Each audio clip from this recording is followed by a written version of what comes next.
ओम शांति। ओम शांति। ओम शांति। ओम शांति। ओम शांति। ओम शांति। आज 13 जून 2025 प्रातः मुरली बाबा दादा मधुबन। आज मीठी मधुर मुरली में बाबा ने स्पष्ट किया कि तुम सब बच्चे कौन हो, पार्टधारी हो। हर एक आत्मा एक्टर है, अपना अपना पार्ट प्ले कर रही है। तो बाबा ने कहा कि सभी आत्माएं आई कहाँ से हैं? अपने स्वीट साइलेंस होम से, परम धाम। कहते ना ऊपर से आए थे, ऊपर जाना है। तो ऊपर आत्माओं का निवास स्थान है, आत्मा का मूल घर है, जिसे कहते हैं स्वीट साइलेंस होम। तो अब हमें घर जाना है, तो घर जाने के लिए हमें प्रैक्टिस करनी है। व्यक्त में होते हुए हमें अव्यक्त वतन की ओर मुड़ना है। तो बाबा कहते कि ये ड्रामा के राज को भी बाबा ने स्पष्ट किया।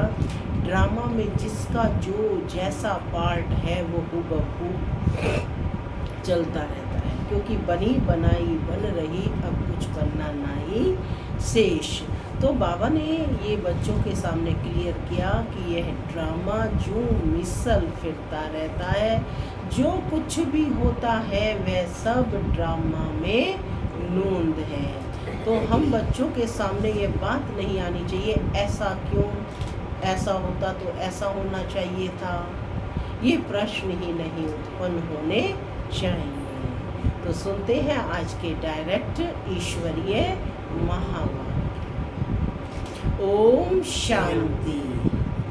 बाबा कहते, मीठे बच्चे, इस बेहद के खेल में तुम आत्मा रूपी एक्टर पार्टधारी हो। तुम्हारा निवास स्थान है स्वीट साइलेंस होम, जहाँ अब जाना है। आज की मुरली से प्रश्न है, जो ड्रामा के खेल को यथार्थ रीति जानते हैं, उनके मुख से कौन से शब्द नहीं निकल सकते? जो ड्रामा के खेल को यथार्थ रीति जानते हैं, उनके मुख से कौन से बोल नहीं निकल सकते? कौन जानते हैं ड्रामा के खेल को? बच्चे ही जानते हैं। तो कौन से बोल नहीं निकल सकते? हाँ? और चलिए सुनते हैं बाबा का उत्तर। बाबा क्या कहते हैं? बाबा कहते कि जो ड्रामा के खेल को यथार्थ रीति जानते हैं, उनके मुख से ये बोल नहीं निकल सकते कि यह ऐसा नहीं होता था तो ऐसे होता, यह होना नहीं चाहिए। ऐसे शब्द ड्रामा के खेल को जानने वाले नहीं कहेंगे। तुम बच्चे जानते हो यह ड्रामा का खेल जो मिसल फिरता रहता है, जो कुछ होता है यह सब ड्रामा में नून है, कोई फिक्र की बात नहीं है।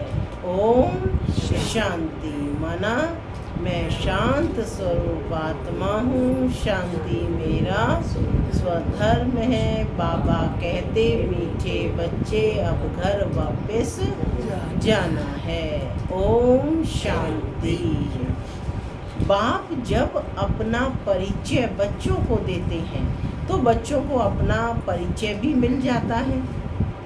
सब बच्चे बहुत समय देह अभिमानी होकर रहते हैं। कब से? द्वापर से ना।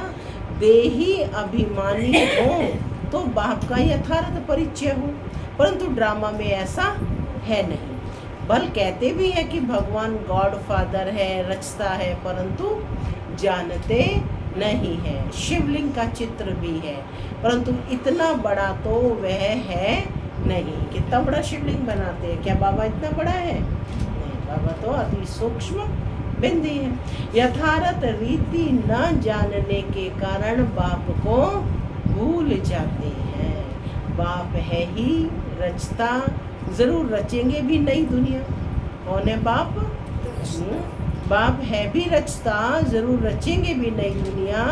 तो जरूर हम बच्चों को नई दुनिया की राजधानी का वर्षा होना चाहिए। स्वर्ग का नाम भी भारत में मशहूर है, परंतु समझते कुछ भी नहीं है। सारा दिन स्वर्ग का गायन भी कहाँ होता है?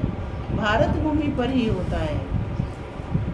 कहते हैं फलाना मरा, स्वर्ग पधारा। अब ऐसे कभी होता है क्या? अभी तुम समझते हो कि हम सब तुच्छ बुद्धि थे, नंबरवार तो कहेंगे ना। मुख्य के लिए ही समझानी है कि मैं इनमें आता हूँ बहुत जन्मों वाले अंतिम शरीर में। यह है नंबर 1। बच्चे समझते हैं, अभी हम उनके बच्चे ब्राह्मण बन गए। यह सब है समझ की बातें। बाप इतने समय से समझते ही रहते हैं, नहीं तो सेकंड की बात है बाप को पहचानना। बाप कहते हैं मुझे याद करेंगे तो तुम्हारे विकर्म विनाश होंगे। निश्चय हो गया, फिर कोई बात में प्रश्न आदि उठ नहीं सकता। प्रश्न क्यों उठता है? क्योंकि निश्चय नहीं है। तो बाबा कहते हैं निश्चय हो गया तो फिर प्रश्न आदि नहीं उठ सकता। क्यों, क्या, कैसे, इनको स्टॉप लग जाता है। बाप ने समझाया है तुम पावन थे अब शांति धाम में, जब शांति धाम में थे।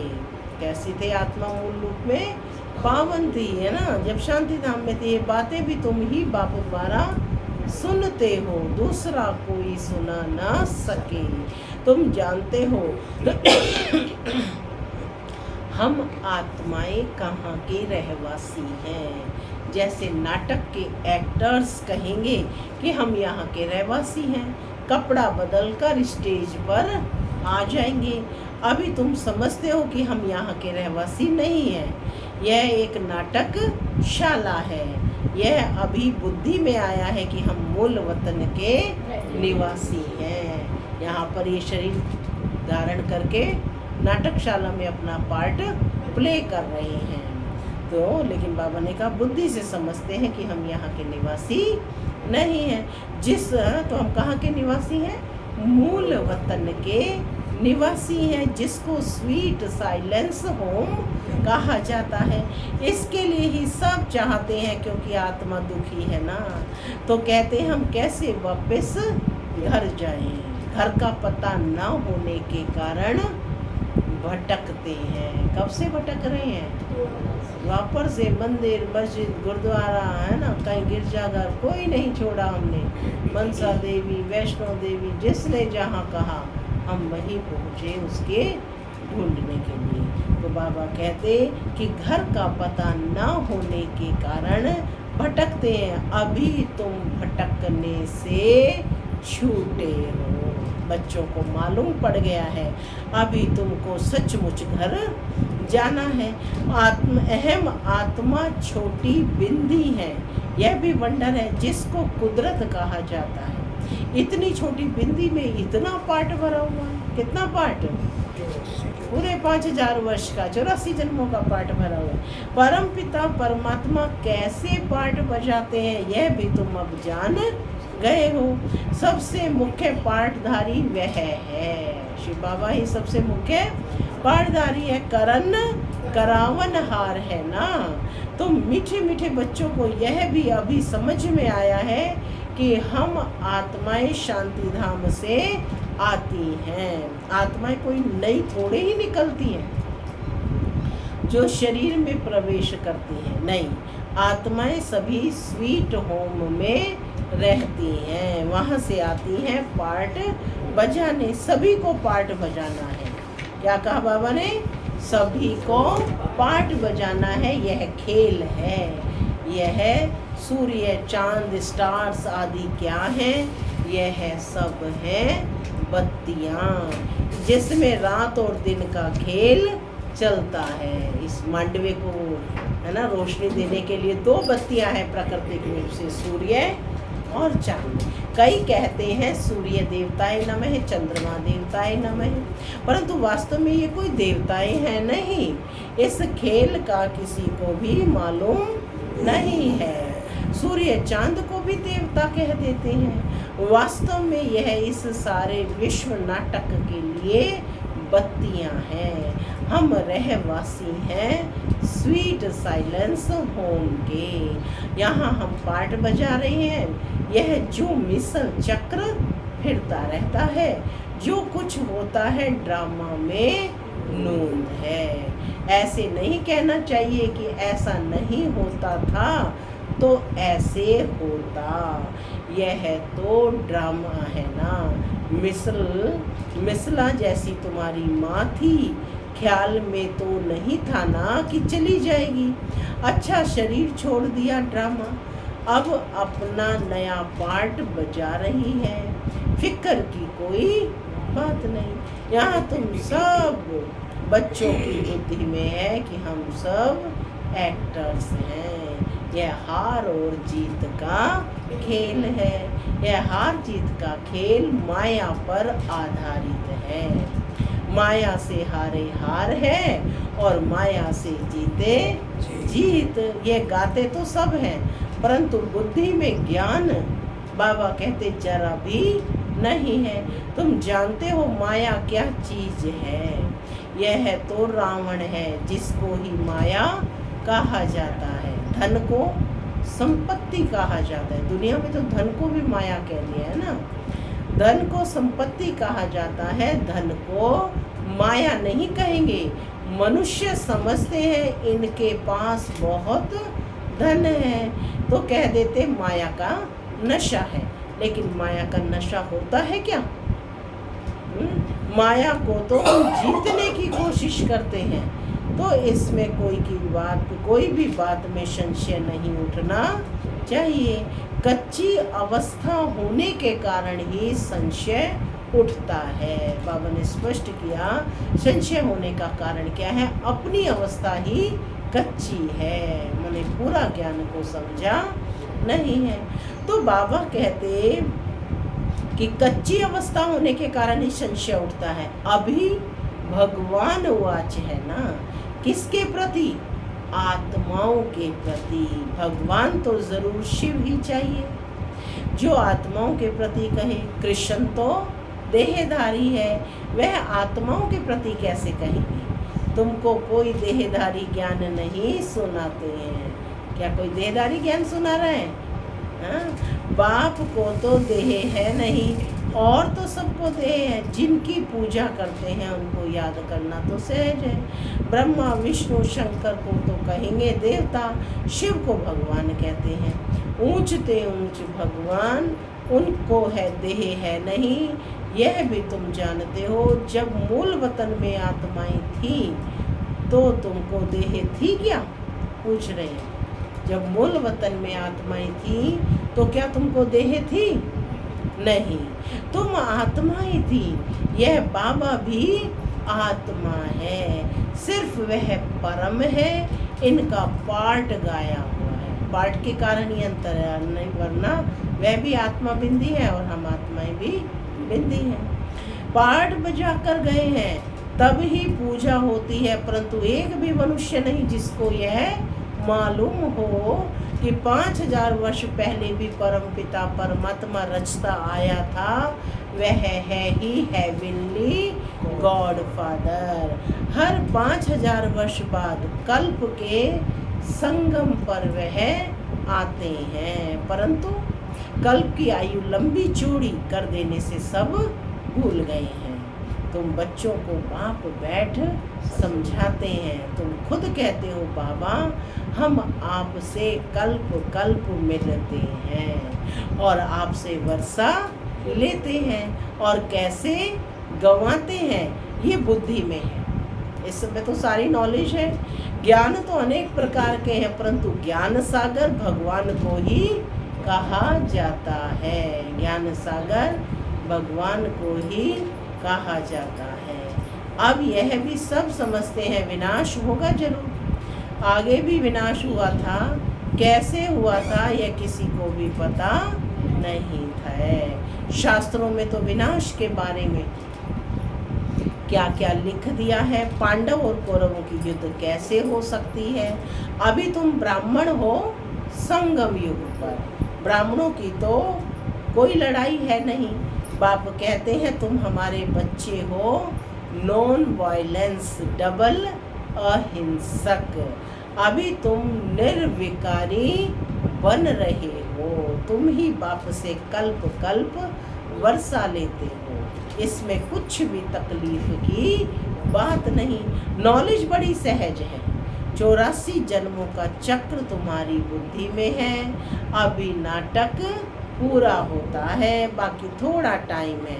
तुम जानते हो अभी ऐसा समय आने वाला है जो साहूकारों को भी अनाज नहीं मिलेगा। जिनके पास धन दौलत होगी बहुत, लेकिन अनाज नहीं मिलेगा, पानी नहीं मिलेगा। इसको कहा जाता है दुख के पहाड़। खूने नाहक खेल है ना, इतने सब खत्म हो जाएंगे। कोई भूल करते हैं तो उनको दंड मिलता है। इन्होंने क्या भूल की है? सिर्फ एक ही भूल की है जो बाप को भूले हैं। एक ही भूल की है जो बाप को भूले हैं। तुम तो बाप से राजाई ले रहे हो। बाकी मनुष्य तो समझते हैं कि मरे की मरे। महाभारत लड़ाई थोड़े भी शुरू हुई तो मर जाएंगे। तुम तो जीते हो ना, तुम ट्रांसफर होकर अमर लोक में जाते हो। इस पढ़ाई की ताकत से क्या बन जाओगे? पढ़ाई की ताकत से अमर बन जाओगे, अमर लोक में जाते हो। पढ़ाई को सोर्स ऑफ इनकम कहा जाता है, कमाई का आधार कहा जाता है। शास्त्रों की भी पढ़ाई है, उससे भी इनकम होती है, परंतु वह पढ़ाई है भक्ति की। अब बाप कहते हैं मैं तुमने इन लक्ष्मी नारायण तुमको इन लक्ष्मी नारायण जैसा बनाता हूँ। तुम अभी स्वच्छ बुद्धि बनते हो। क्या बनते हो? स्वच्छ बुद्धि। तुम जानते हो हम ऊंच बनते हैं, परंतु फिर पुनर्जन्म लेते लेते नीचे उतरते हैं। नए से पुराना होता है, सीढ़ी जरूर उतरनी पड़े ना। अभी सृष्टि की भी उतरती कला है। ड्रामा के राज को बाबा स्पष्ट कर रहे हैं कि अभी सृष्टि की भी उतरती कला है। चढ़ती कला थी तो इन देवताओं का राज्य था, स्वर्ग था, अभी नरक है। अभी तुम फिर से पुरुषार्थ कर रहे हो स्वर्गवासी बनने के लिए। बाबा बाबा करते रहते हो। सारा दिन क्या चलता रहता है मुख पर? बाबा बाबा करते रहते हो।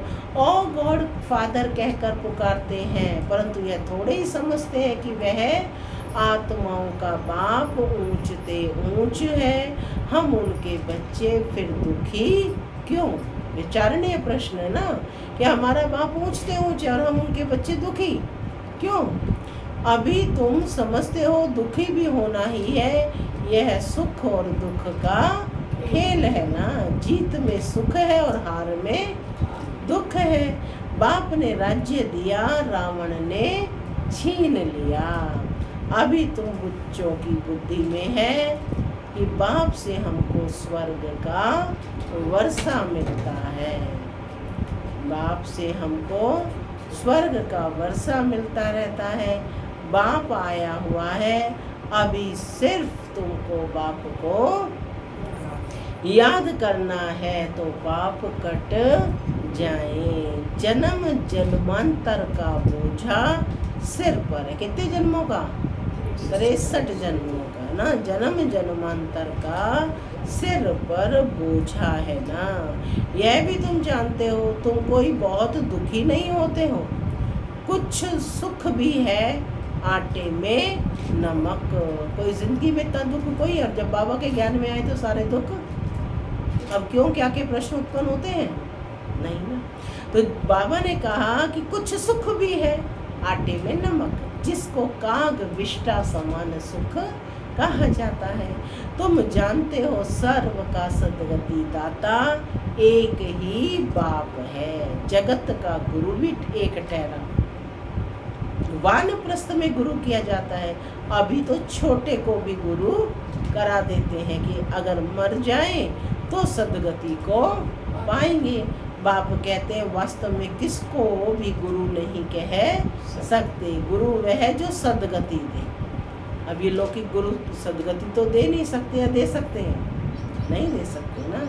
तो बाबा कहते कि गुरु वह जो सद्गति दे, सद्गति दाता तो एक ही है, बाकी क्राइस्ट बुद्ध आदि कोई भी गुरु नहीं। वे आते हैं तो सबको सद्गति मिलती है क्या, पूछ रहे हैं बाबा? नहीं ना, क्राइस्ट आया, उनके पीछे सब आने लगे। जो भी उस धर्म के थे फिर उनको गुरु कैसे कहेंगे? इसलिए ले आने के लिए निमित्त बने हैं, ये उस धर्म की आत्माओं को ले आने के निमित्त बने हैं। पतित पावन एक ही बाप को कहते हैं, वह सबको वापस ले जाने वाला है। स्थापना भी करते हैं, सिर्फ सबको ले जाएं तो प्रलय हो जाए। प्रलय तो होती नहीं। सर्व शास्त्रमयी शिरोमणि श्रीमद् भगवत गीता गाई हुई है।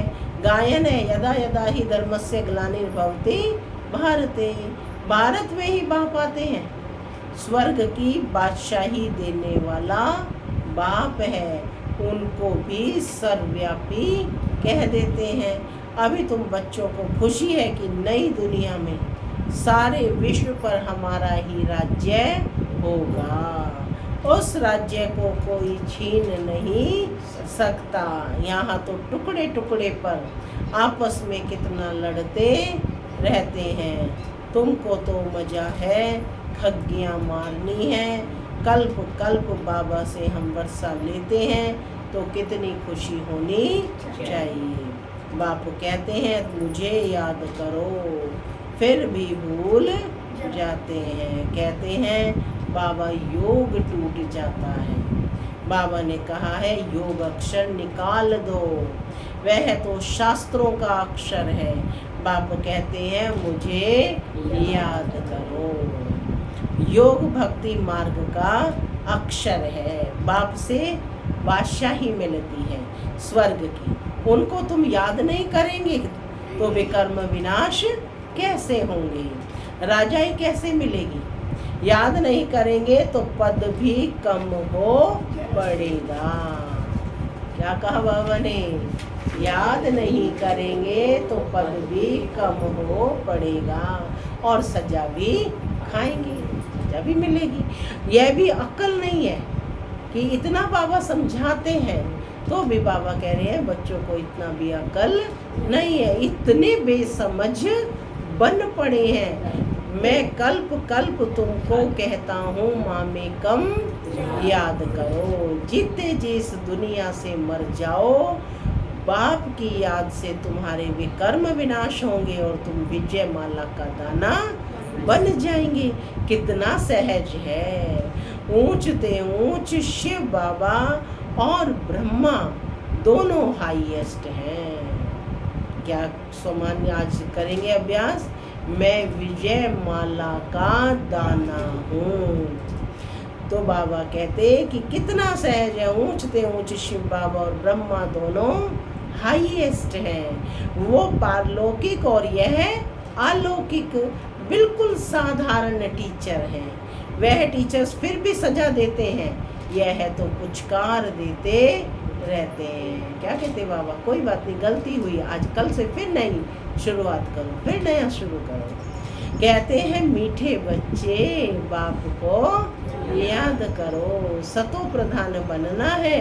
पतित पावन एक ही बाप है, गुरु भी वही ठहरा और कोई गुरु हो ना सके। कहते हैं बुद्ध पार निर्वाण गया, ये सब गपोड़ा है, एक भी वापस जा ना सके। सबका ड्रामा में पार्ट है। कितनी विशाल बुद्धि और खुशी रहनी चाहिए। ऊपर से लेकर सारा ज्ञान बुद्धि में है। ब्राह्मण ही ज्ञान उठाते हैं, ना शूद्रों में ना देवताओं में यह ज्ञान है। अब समझने वाला समझे। ज्ञान कौन उठाते हैं? हाँ, केवल ब्राह्मण उठाते हैं, ना शूद्रों में है ना देवताओं में। अब समझने वाला समझे। आज दिन भर में इस पर चिंतन करना है। जो ना समझे उनका मौत है, पद भी कम हो जाएगा। स्कूल में भी नहीं पढ़ते हैं तो पद कम हो जाता है। अलफ बाबा बे बादशाही। हम फिर से अपनी राजधानी में जा रहे हैं, है ना। अलफ को पहचानेंगे तो बेबादशाही मिलेगी और फिर से हम अपनी राजधानी में जा रहे हैं। ये पुरानी दुनिया खत्म हो जाएगी। अच्छा, मीठे मीठे सिक्के लधे बच्चों प्रति माता पिता बाप दादा का प्यार और गुड मॉर्निंग। रूहानी बाप की रूहानी बच्चों को नमस्ते। हम रूहानी बच्चों की रूहानी माता पिता बाप दादा को याद प्यार गुड मॉर्निंग और नमस्ते। नमस्ते, सदा रहो हंसते, बनो चलो परम धाम के रास्ते। धारणा के लिए मुख्य सार। पहला, बाप हमें ऐसे नए विश्व की राजाई देते हैं जिससे कोई भी छीन नहीं सकता। इस खुशी में खग्गियां मारनी है। दूसरा, विजय माला का दाना बनने के लिए जीते जी इस पुरानी दुनिया से मरना है। बाप की याद से विकर्म विनाश करने हैं। आज की मुरली से वरदान है, अपनी पावरफुल स्टेज द्वारा सर्व की शुभ भावनाओं शुभकामनाओं को पूर्ण करने वाले महादानी भव। अपनी पावरफुल स्टेज द्वारा सर्व की शुभ कामनाओं को पूर्ण करने वाले महादानी भव। पीछे आने वाली आत्माएं थोड़े में ही राजी होंगी क्योंकि उनका पाठ ही कना दाना लेने का है। तो ऐसी आत्माओं को जिनकी भावना का फल प्राप्त होता है, कोई भी वंचित ना रहे। इसके लिए अभी से अपने में सर्व शक्तियाँ जमा करो। जब आप अपनी संपूर्ण पावरफुल महादानी स्टेज पर स्थित होंगे तो किसी भी आत्मा को अपने सहयोग से महादान देने के कर्तव्य के आधार से शुभ भावना का स्विच ऑन करते ही नजर से निहाल कर देंगे। स्लोगन है, सदा ईश्वरीय मर्यादाओं पर चलते रहो तो मर्यादा पुरुषोत्तम बन जाएंगे। अव्यक्त इशारे आत्मिक स्थिति में रहने का अभ्यास करो, अंतर्मुखी बनो। जब सेवा की स्टेज पर जाते हो तो यह अनुभव होना चाहिए कि यह आत्माएं बहुत समय के अंतर्मुखता की रूहानियत की गुफा से निकलकर सेवा के लिए आई हैं। तपस्वी रूप दिखाई दे, बेहद के वैराग्य की रेखाएं सूरत से दिखाई दें। जितना ही अति रुहाव उतना ही अति रहम। ऐसी सर्विस का अभी समय है। ओम शांति।